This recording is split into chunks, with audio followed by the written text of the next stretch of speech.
Hey, it's Mark Lenny with your video thought for the day. All right, I just finished my workout. Can you tell? And I was involved in running. And it reminded me of a story I got to tell you. So about 20 years ago, I decided that I needed a couple of heifers. Wanted 2 female cows. I was going to get them pregnant.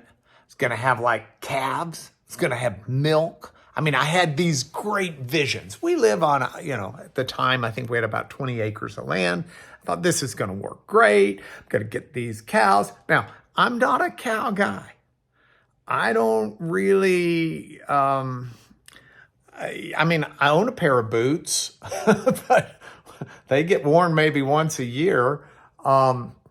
But I thought, what is there to it? This is the kind of thing you can learn it as you go along, right? So get the cows, get them pregnant, have the calves. You can let the calves grow up and have steak dinner. You can keep the moms where you can milk them. You get the butter, you get the cheese. I mean, I've got the grand vision. So I get these 2 cows, right? And I'm real proud because they get unloaded on the property, but I need to move them over to the area where they are going to stay, to their pasture. And it seems in the process that they did not want to go where I wanted them to go. So I've got my older sister, Catherine, standing in the middle of the gate that we're trying to get shut. And I said, as you stay there, don't let the cows past you. Well, the cows start running straight for the open gate, and Catherine, and she's not going to stand in the way of what she called the stampede, if 2 cows can be a stampede. So she just steps out of the way before she gets trampled, and the cows get out. Now, this is not a good thing. I have absolutely no knowledge of how to get these cows back in. I don't have a rope, and if I did, I couldn't lasso them. I don't know what to do other than to chase them and try to turn them back in and get them back through the gate. Well, that doesn't work at all. These stubborn mules, they just keep running. And I've got people calling neighbors and friends for help. We finally get enough people to where we kind of get them surrounded. And a buddy of mine who's pretty good with a rope manages to get a rope on them. Well, bottom line is, those cows did not have a long life at Lanier Land. Those cows were quickly led to the slaughter. Now, the reason this story is relevant is because this morning I was studying Hosea chapter 4.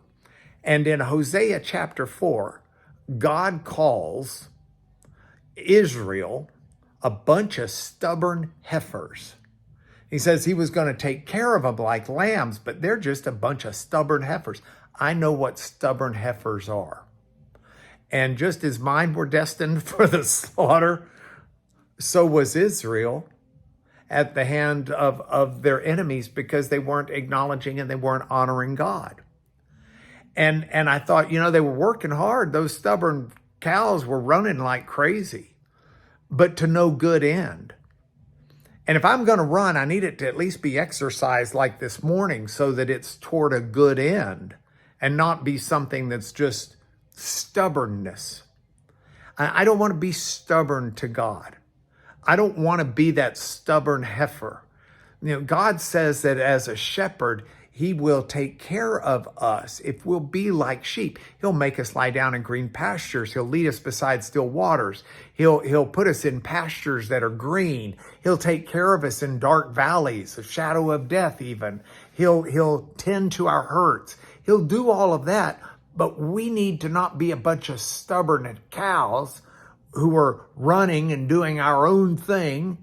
We need to be the lambs that follow the voice and the teaching of the shepherd. So where does this story leave me this weekend? Well, I'm going into the weekend and I'm really going to work hard on not being a stubborn heifer who runs his own way. I'm going to try to be the sensitive lamb who listens to the voice of God and tries to follow him in the big things and in the little things. And in that way, any running I do will be for good reason and not just after wind. Think about it. It's your video thought for the day. I'll talk to you Monday.